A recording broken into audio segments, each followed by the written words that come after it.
friend. Hope your day is off to a great start. I'm just sitting here kicking back a bit, hanging out with, she's running off, with Peanut the pug. She thinks she's all bad, but she's all right.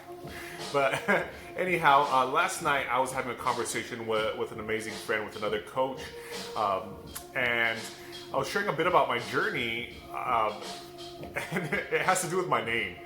And I realized it's something I really haven't shared here on these platforms before. And a lot of people, whenever they see me on social media, whenever they run across my blog, a lot of people think that my last name is Eli, and it's actually not. My first name is actually John Eli. And the reason why it's profound is that I grew up absolutely hating my name.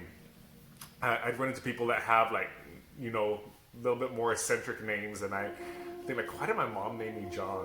And then John Eli, it didn't make sense to me. Then it was my first name. Most people, maybe Eli would be a middle name, but my first name is John Eli.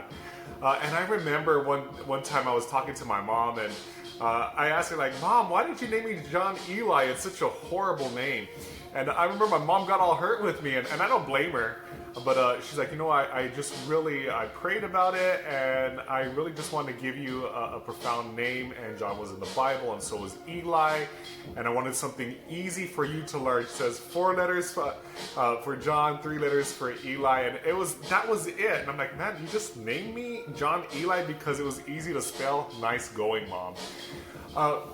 But a few years back, and I talk about my journey, I talk about entering into a season of darkness, and how I was able to climb out of that successfully. I really believe that the grace of God was extended towards me, and I was able to overcome the shame that I had been experiencing in life.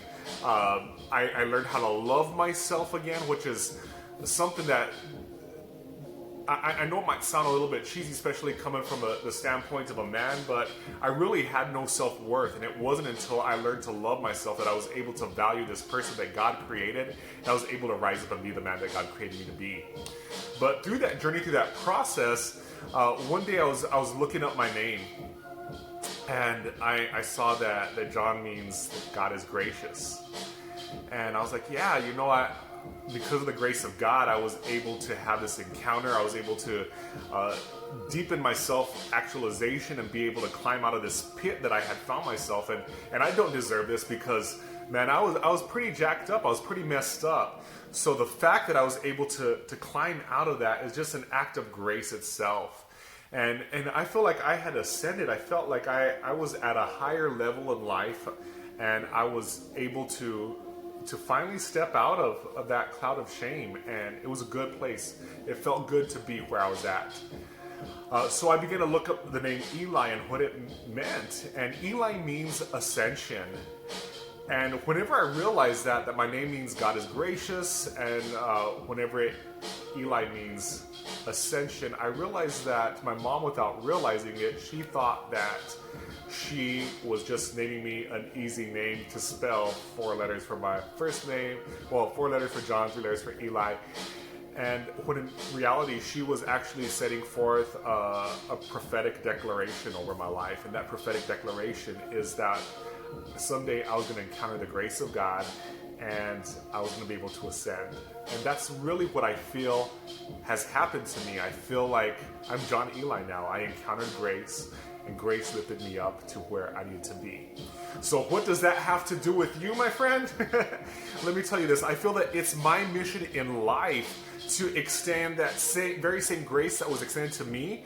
I want to extend it to other men who find themselves in an area of darkness in their life, a season of darkness. And a lot of times men look in the mirror and they're not happy with what life has become, and it could possibly be because of choices that you've made, choices that you aren't proud of, big regrets, or perhaps it's because somebody else made a choice and now you are currently living out the life of a victim because of the choice of others. Whatever it may be, it is my mission to extend grace to other men who are experiencing that season of darkness. And what my goal is to help men who find themselves in that circumstance, in that season, to help them rise up and to that level, to have an ascension where they are walking in alignment with who God created them to be. So that's actually an open invitation for you. Other day, I interviewed for a podcast that's going to be coming out here in February, and we talked about emotional maturity, and we talked about development. Because whenever you talk about maturity, it's actually a sense of development. And here's where I stand on that. I feel that we are constantly in a process of building ourselves and being raised up to where we need to be. So with that said, I'm not talking as a person. I'm not making this invitation as a person who has become everything there is to become in this life, but I'm on a journey to get there, and I'm excited. I look forward to each and every day as an invitation to step into greatness that God has for me. And what I want to do is I want to extend an invitation for you to join me. How do you join me? You can follow me on social media. You can follow me on Instagram, on Facebook. You can follow my blog at www.john-eli.com. You can participate in the conversation. What I've been doing lately is I've been highlighting some of the conversations that have been taking place on my storyline, because the conversation is getting profound. I want to invite you to participate in that. I also want to invite you, if you need someone to partner with you to be able to provide that space and the conversation that you need in order to rise up out of the pit that you find yourself in, then you're welcome to reach out to me. I offer a free discovery call to see if we're a match. I would love to be your coach. And I do have a resiliency empowerment package that is 8 weeks long that I would love to take you through if you feel that that is something that you could benefit from. Anyhow, I'm just grateful that we are connected here, and I'm looking forward to see what this year holds for us. And I want to extend grace your way, and I want to invite you to a higher level so that you can be all that God created you to be. Have a great day, my friend. Be blessed.